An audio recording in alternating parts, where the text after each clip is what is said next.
Todoroki chimed in. Izuku had already thought of this, though. You're right. It wouldn't be a surprise. That could be exactly why he'd strike it. We were already talking about it before you got here. Round face, Bakugo explained in his usual, unamused rasp.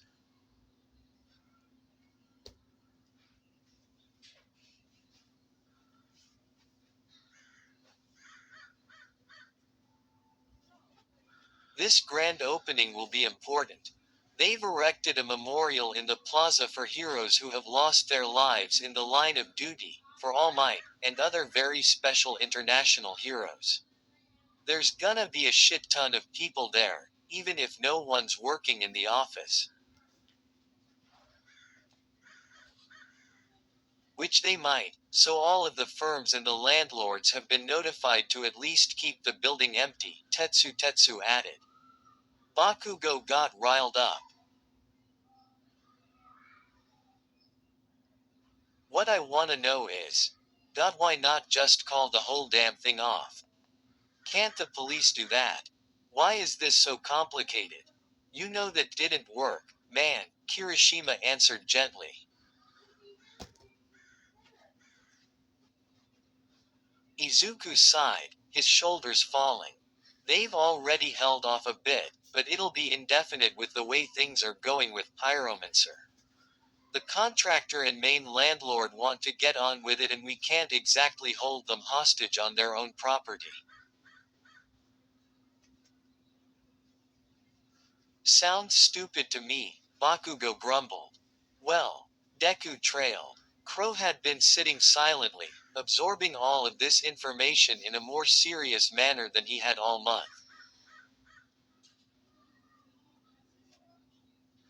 It's in our district, isn't it? He addressed the whole room, but his cool, black eyes met Ochako's intensely. It wasn't that Pyromancer would hit the building just because there would be a bunch of people there.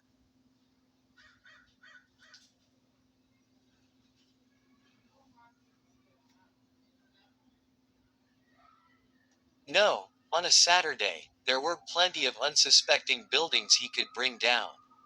Izuku and Ochako had already suspected that Echo and Necromancer were caught on purpose, a plan set in motion when Pyromancer ordered Echo to kill Uravity on his own, something Pyromancer knew couldn't be done.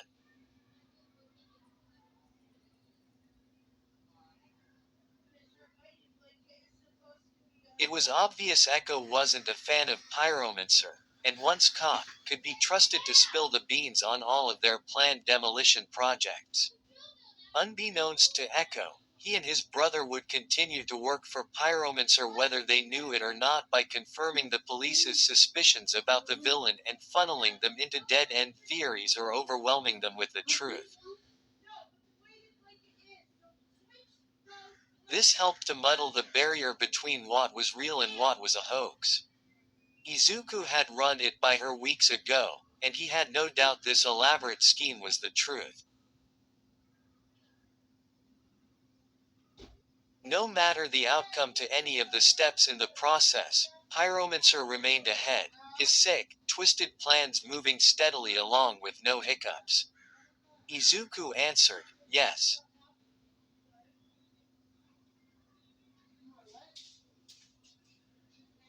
Echo would tell them this building was on the list, but its uniqueness in this list would remain hidden among other seemingly random targets.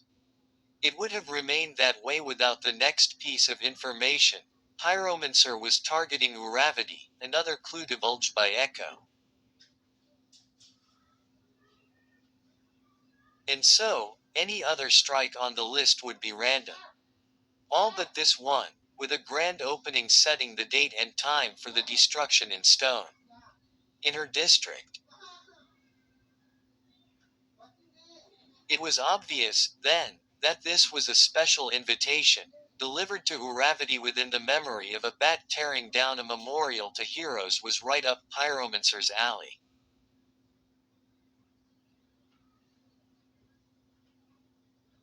It was too good for the police to ignore. But Pyromancer was a practiced man. The building and the plaza were bait, And, although destroying them would be fulfilling on their own, he would be counting on the fact that Uravati would have to be there, whether she saw the trap for what it was or not.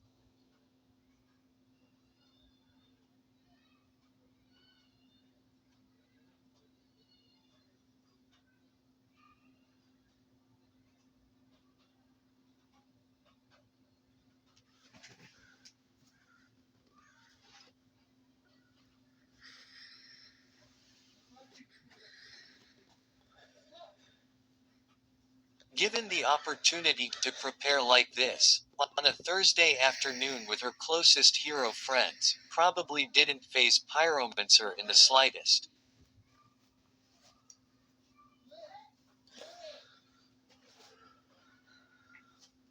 She was trapped, even if Echo hadn't spoken.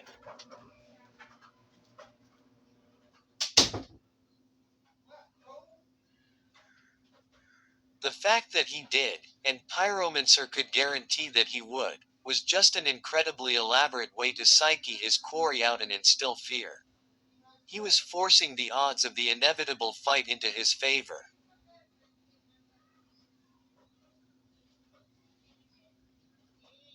Ochako exhaled in frustration. It appeared to her comrades that she would be willingly walking into a trap. Ochako knew better. She had already been ensnared the minute she answered the first down building months ago and put herself on Pyromancer's radar. What else could she do? Her heroic duty dictated her moves and broadcast them to potential opponents, like a chess player that relied on the same strategy in every game.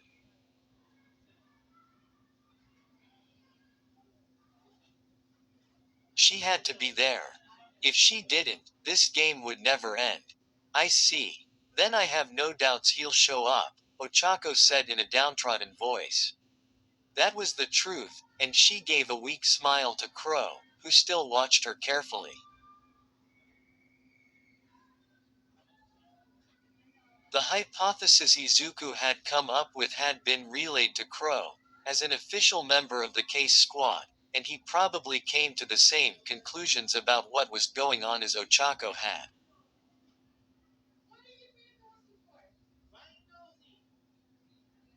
Bakugo scoffed. Okay, great. The guy will probably show up, knock down the building, make a huge ass mess. So, what's the battle plan? Well, first,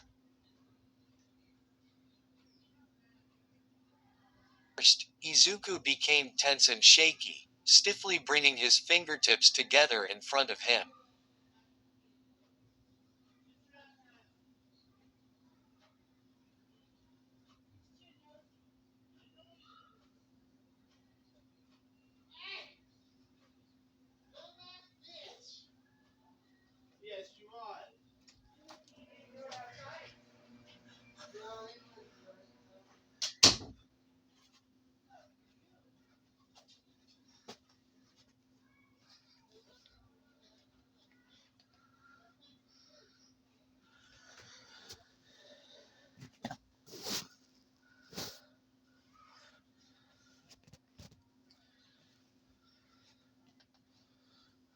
We'll be requesting you not get involved in the battle at all.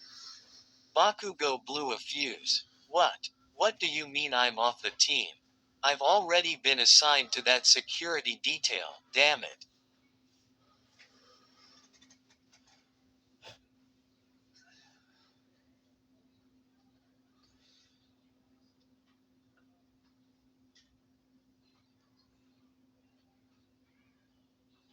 Izuku put up his hands defensively as Kirishima held Bakugo back. You'll still be on the security detail, man. Kirishima struggled. Right, right. I just can't allow you to fight Pyromancer, Izuku answered nervously, backing away from the flailing Bakugo.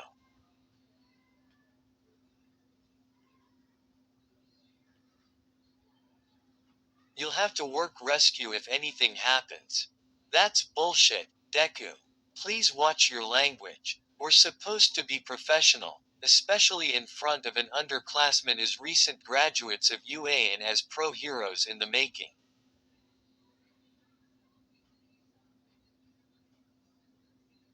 Iida rushed in, chopping the air. The explosive hero grit his teeth, but stopped struggling against Kirishima. Put a sock in it, 4 eyes. That job was important to my agency and to my record. God damn it.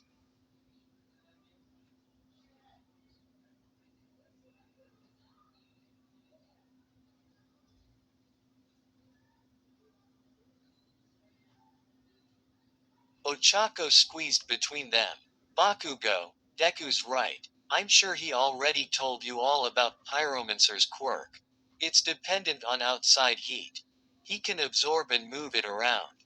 He'd probably just use your quirk against us, or worse, ignite your sweat before you do. It's too dangerous.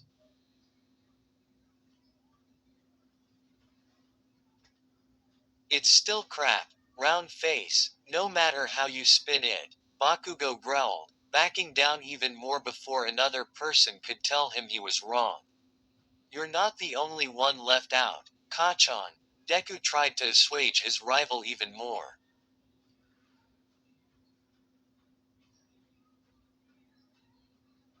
I didn't call anyone whose quirk gives off substantial heat. No Aoyama, no Kaminari, the ones even close by enough to respond.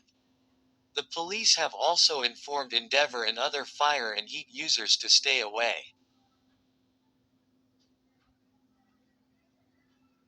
So why's the half and half bastard here? Yes, why am I here, then? Todoroki didn't bat an eyelash, but instead turned to Izuku with intrigue. The green hero nodded.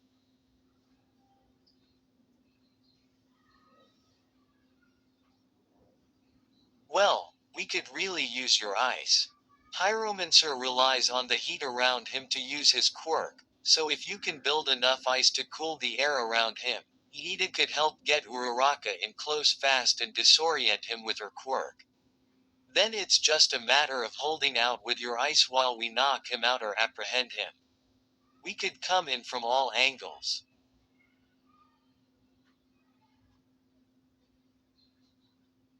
Sounds too easy, Tetsu chimed in, holding his chin. I'm all for pummeling the guy, but. As he trailed off, Todoroki interjected, without using my fire at all. I'm on a serious time constraint, too, Midoriya.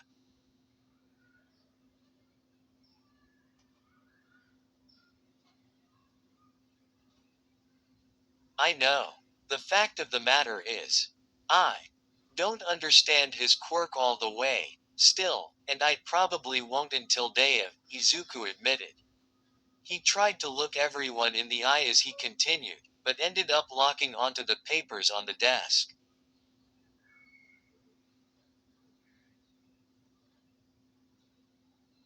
I don't know if he can sap heat from living bodies, I don't know how he seems to not need to see his targets to ignite them, and I certainly don't know how he will bring down the building and in what arrangement.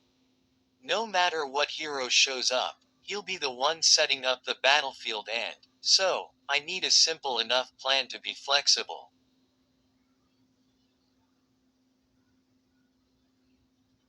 Everyone seemed to understand as Izuku stood frustrated, trying not to mutter. I have another plan in place if this doesn't work, but it's not as foolproof or safe, so I'd rather not consider it unless all else fails.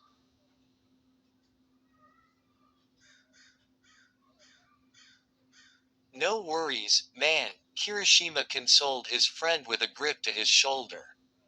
If this pyromancer guy is gonna try to use the building debris to hurt people or form his own arena, maybe me and Tetsu over here could change the trajectory of the fall and mess that up for him. Yeah, or at least hold it up so people can escape. Tetsu suggested with a wide, toothy grin. That'd be manly as hell. Iida had to make a comment. Are you two out of your minds? This is a 20-story skyscraper we're talking about. No worries, man. Tetsu and I are basically immune to blunt force trauma, Kirishima reminded him.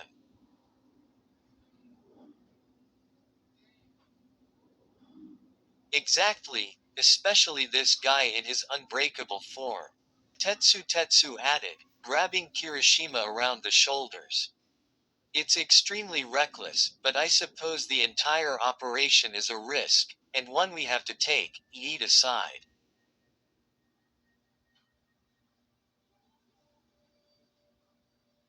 I accept my role. He saluted Izuku. As am I, Todoroki nodded. Me too.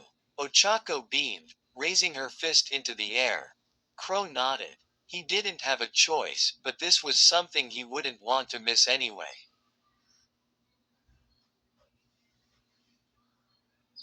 Bakugo rolled his eyes and slid off his desk towards the front doors. Whatever.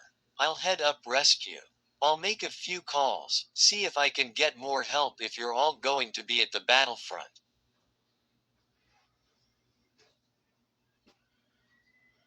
Thank you, Kachan. I knew I could count on you, Izuku called as the other heroes gathered their things. Yeah, whatever, nerd. With the meeting adjourned, Ochako followed her friends to the door. She hadn't been to her own apartment in over a month, but this felt oddly like she was closing out a house party. Thanks for all your help, guys, she said as they reached the first set of doors to the vestibule.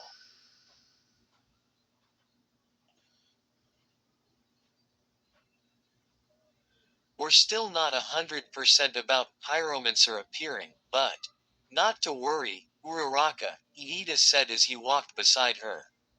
Kirishima added, yeah, if he decides he can't take all of us and runs away and all we did was a security detail, well, it wouldn't be so bad.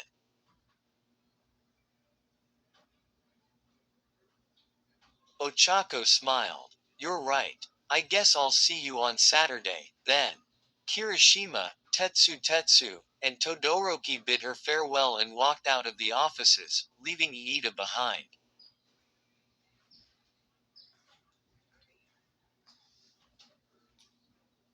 He turned to Ochako, and although she couldn't see his face behind his helmet, she could feel his excitement. He wasn't wrong. This fight, if it happened, was going to be risky.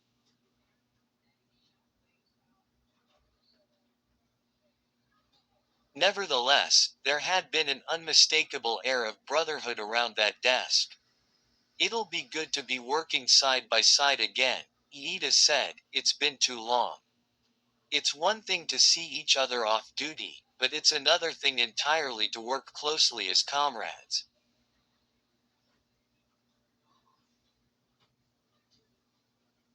Yeah, I know what you mean. Ochako answered with a sweet smile and nod. She was feeling confident.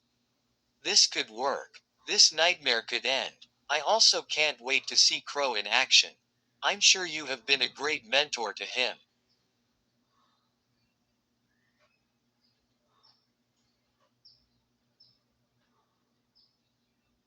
Ochako smirked. Oh, so, you were just busting my chops before.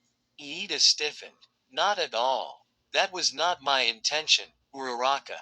We can always improve. I merely meant to bring it to his attention more so than to yours. I apologize if I seemed to doubt your ability to teach.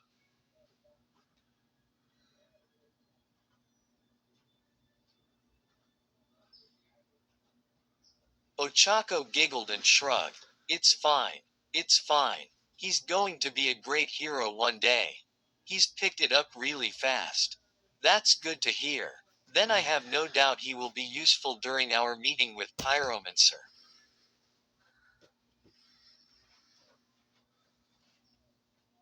See you then.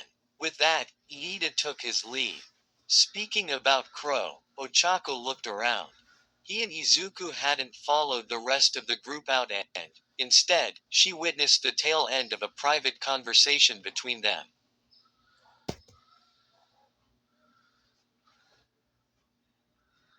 Izuku collected his notes and documents from the desktop and stuffed them into a messenger bag. I'm heading out, Izuku announced as she approached, swinging the bag strap over his head.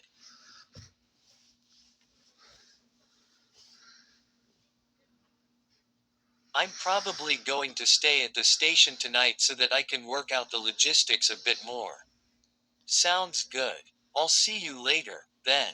Ochako watched him leave and then turned to Crow, who was leaning up against a desk, his arms crossed.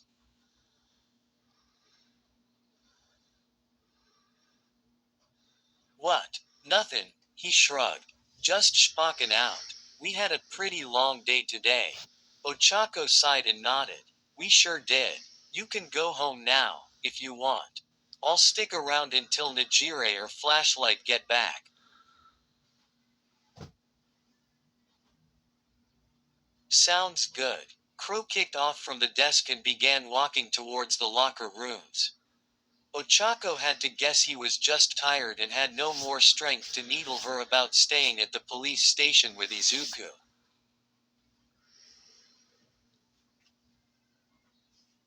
It struck her then that Crow hadn't really said anything about the crush since that first day at the police station. She was relieved, although much of it probably had to do with the fact that Crow hadn't seen much of Deku lately. Were you guys catching up before? She asked, the contents of their conversation itching her curiosity.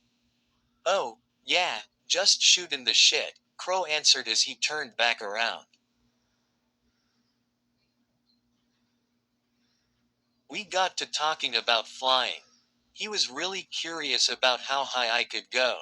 And what's that? Pretty damn high, he said, smirking, nodding to each syllable.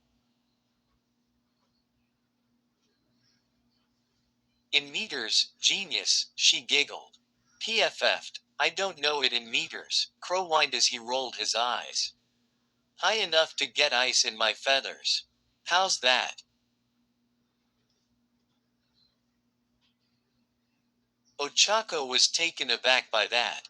She'd have to look it up, but that had to be over a few thousand meters in the air, wasn't it? What? Really? Why did you fly so high for? Can your quirk even work up there? Height hadn't seemed to be important for his quirk, at least not as important as distance and weight capacity. She expected him to answer with a snarky, because I could, but that wasn't what happened.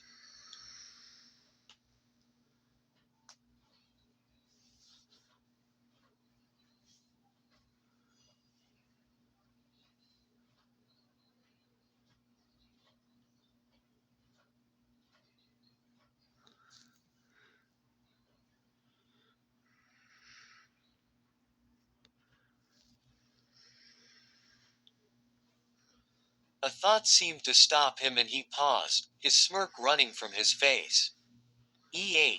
No good reason. They stood staring in silence.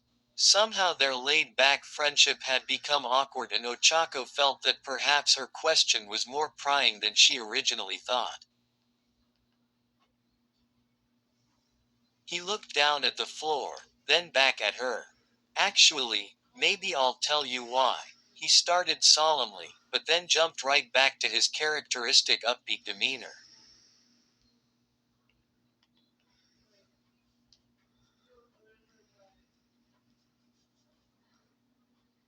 But not right now, I'm starving and gotta find some crap to eat, pronto. He disappeared into the locker room, leaving Ochako bewildered. He'd been mysterious before, but now she knew for certain there was an entire layer to Crow she'd never been acquainted with.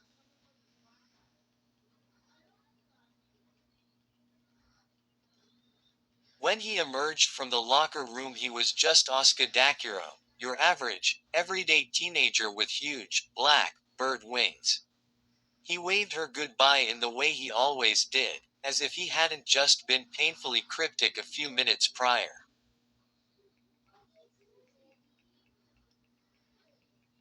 Ochako couldn't bring herself to pry, though.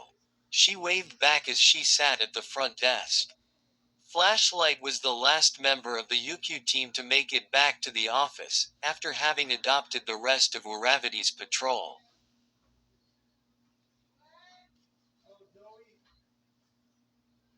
A late evening pep talk and shared pizza later, and Ochako was finally going to her makeshift home in the police station basement.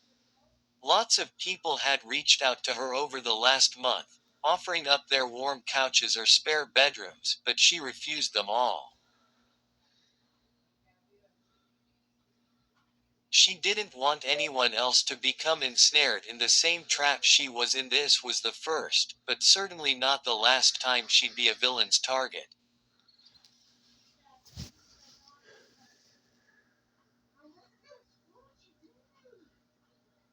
It was part of the job. She had made so many greater sacrifices for her work, this was nothing. She could spend a month or two on a cot. It didn't bother her one bit.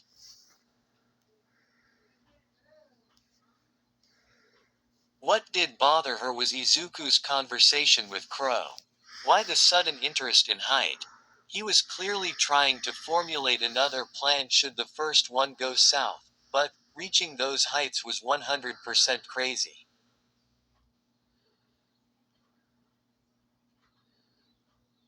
None of that seemed to occur to Crow, though, so perhaps it had just come up in conversation.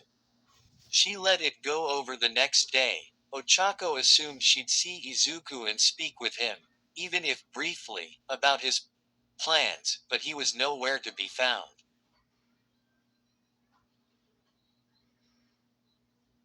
If he had come down to the basement to get just a little shut-eye, it had been after she drifted to sleep and he had awoken before her alarm in the morning.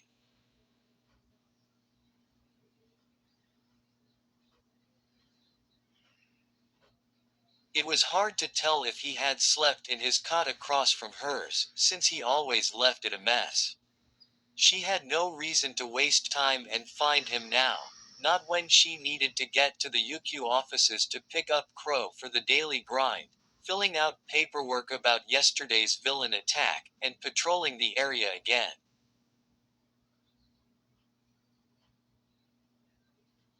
With every hour that ticked by, Ochako felt her agitated build and caught herself wishing it was over already.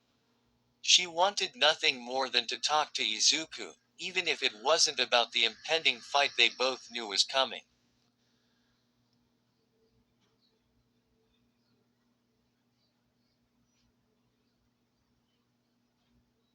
Choking that desperation down, along with her pesky feelings, and other useless baggage, she lay down in her cot and shut her eyes.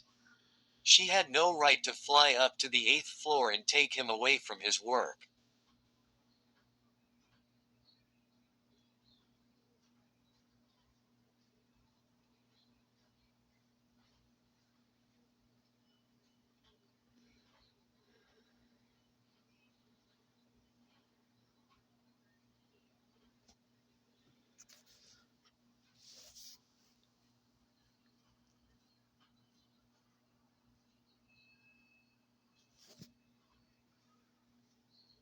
Not for something as pointless as worry. Not for her. The familiar uneasiness had seeped into her psyche again, the same halting stress that had always stopped her from calling him when he had been away the last 2 years.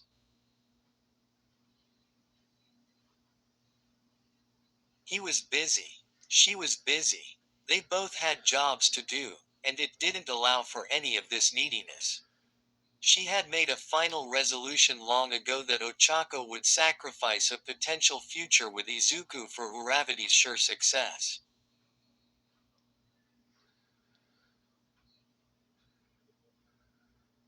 That had been her decision. For the greater good. For her and for her family.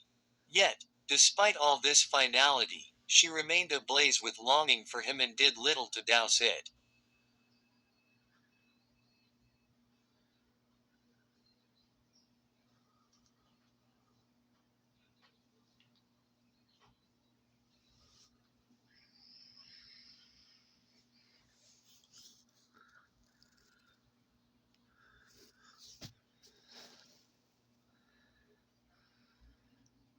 She cursed at herself for letting it become an inferno over this past month, but she still believed she could put it out anytime. And she could. She had.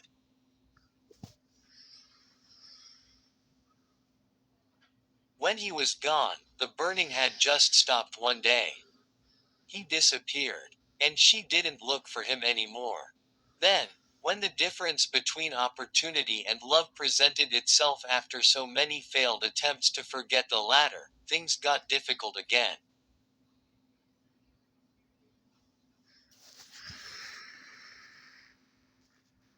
Her heart hadn't forgotten, and it refused to, but now, as always, it was getting in the way of her work and her bright future. How could she be an effective hero like this?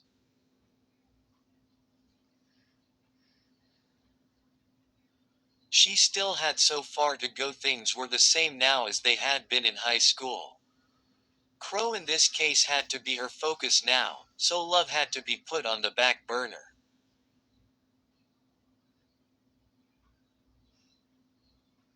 Maybe one day she'd be strong enough to take it off the stove completely. As the main security squad broke up after review to patrol the plaza that Saturday afternoon, Uravati broke away, pulling Crow with her.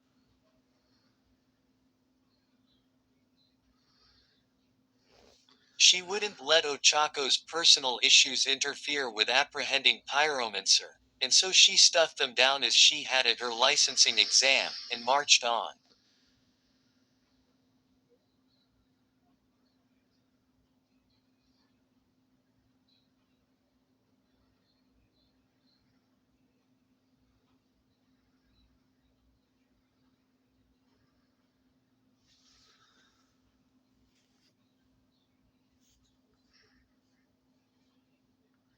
On. Where stories live. Discover now.